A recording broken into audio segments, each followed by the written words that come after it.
Here comes Huey, gonna give you the news. Time to watch his animated movie reviews, whether hand-drawn, CGI, puppets or clay. If you've got a good story, you'll be making his day. See you at the movies, cartoon movies. See you at the movies, home run news. See you at the movies, like nobody's business. Hey, see you at the movies, animated movies that is.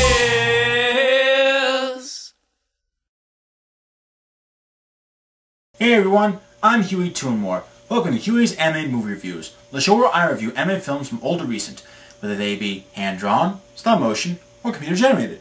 Winnie the Pooh, one of the great staples of Disney animation. Practically everyone at an early age is exposed to this charming, lovable, and dare I say, cuddly icon of childhood. Created by children's author A.A. Milne in the early 1900s, and then adapted by Walt Disney himself in the mid-1960s as 3 short films. The shorts included Winnie the Pooh and the Honey Tree, Winnie the Pooh and the Blustery Day, and Winnie the Pooh and Tigger 2. All 3 were then combined into one film dubbed The Many Adventures of Winnie the Pooh in 1977, which included brand new animation to connect the stories together and for one of the best endings in a Disney film that is sure to leave even the toughest person in tears. My rating? 5 gold stars. Since then, Pooh and his friends have appeared in television shows ranging from live-action to hand-drawn and computer-animated, and even 3 spin-offs that were released through the late 90s and early 2000s. While the spin-off films were good, they never really captured the wonder and joy the original shorts offered. This was due to 2 things. 1, they were all done by Disney Toon Studios and not delivered from the true House of Mouse. And 2, Pooh was never the center of them. Well, it wouldn't be long till fans and viewers alike were given the Pooh film they were waiting and wishing for. One that would recapture the spirit of the original shorts and present the magic of childhood that we grew up with. Released on July 15th, 2011, the movie is, well, Winnie the Pooh. Now because this movie is still in theaters, I will not spoil everything for you. So, on with the review. During an ordinary day in the 100-acre wood, Winnie the Pooh sets out to find some honey. Misinterpreting a note from Christopher Robin, Pooh convinces Tigger, Rabbit, Piglet, Owl, Kanga, Roo, and Eeyore that their young friend has been captured by a creature named Baxon, and they set out to save him. Simple as pie. Pie. Anyway, my thoughts on the film? I absolutely adored it. It was a great return to childhood and a refreshing reintroduction to old familiar faces. It's kind of like the Where the Wild Things Are movie, but is more kid-friendly. But that doesn't mean it's just for kids. It's something that older audiences will enjoy as well, especially if they were once fans of Winnie the Pooh. With all that said, let's move on to trivia time. This movie is only the 4th time that Walt Disney Animation Studios produced a sequel to one of their films from the Disney Animated Classics canon in-house. The previous instances being The Three Caballeros, The Rescuers Down Under, and Fantasia 2000.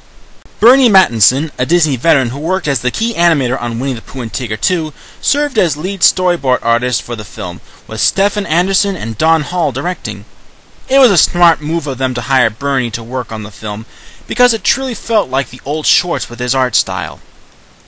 Originally, the film was supposed to feature 5 stories from the A.A. Milne books, but the final version ended up drawing inspiration from 3 stories.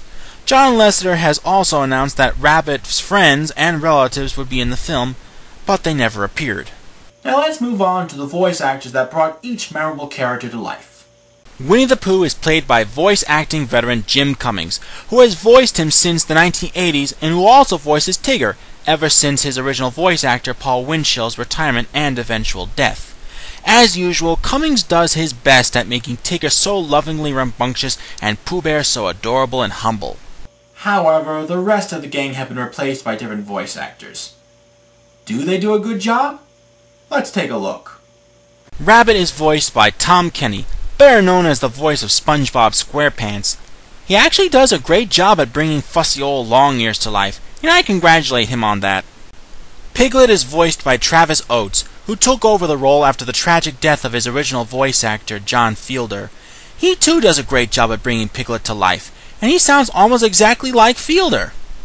Kanga, my favorite character in the Pooh universe, is voiced by Christian Anderson Lopez, who also wrote most of the songs in the movie with her husband. And to be honest, I miss Kath Soucie when she voiced the character. I mean, Christian does a good job, but I just felt Sousie's performance was more motherly, which is what Kanga is.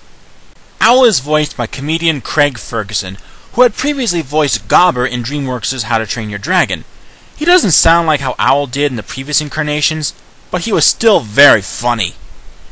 Eeyore, sadly, is no longer voiced by Peter Cullen, but is instead voiced by Pixar's Bud Luckey, who I think did an even better job than Cullen did. His voice reminded me a lot of Eeyore's first voice actor, Ralph Wright, from the original shorts, which I thought was perfect for the gloomy old donkey and made me feel very nostalgic.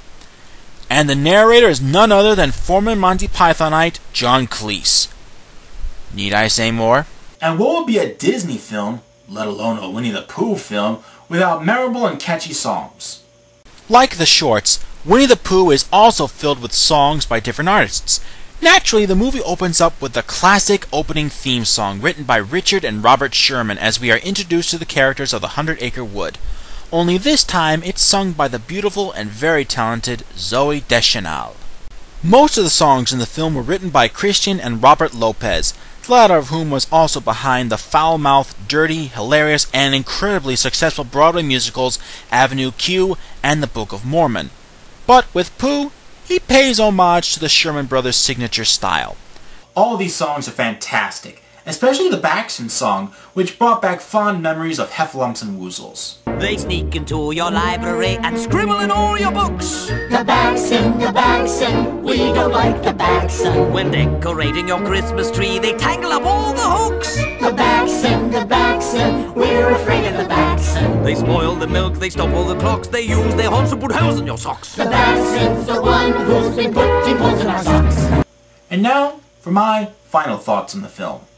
Overall, Winnie the Pooh is one of the best animated films and a great comeback to traditional hand-drawn animation since The Princess and the Frog. The characters are familiar and lovable, the backgrounds are gorgeous, the animation is wonderful, and the story is simple, yet outstanding. And I hope one day to revisit the 100-Acre Wood in the future. Someday. I give this movie the highest rating of 5 gold stars. Well, that's all for now. Be sure to join me for my next review. See you at the movies. Anime movies, that is. Winnie the Pooh, Winnie the Pooh, chubby little cubby all stuffed with fluff. He's Winnie the Pooh, Winnie the Pooh, willy-nilly silly old bear. Winnie the Pooh, Winnie the Pooh, chubby little cubby all stuffed with fluff. He's Winnie the Pooh, Winnie the Pooh, Willie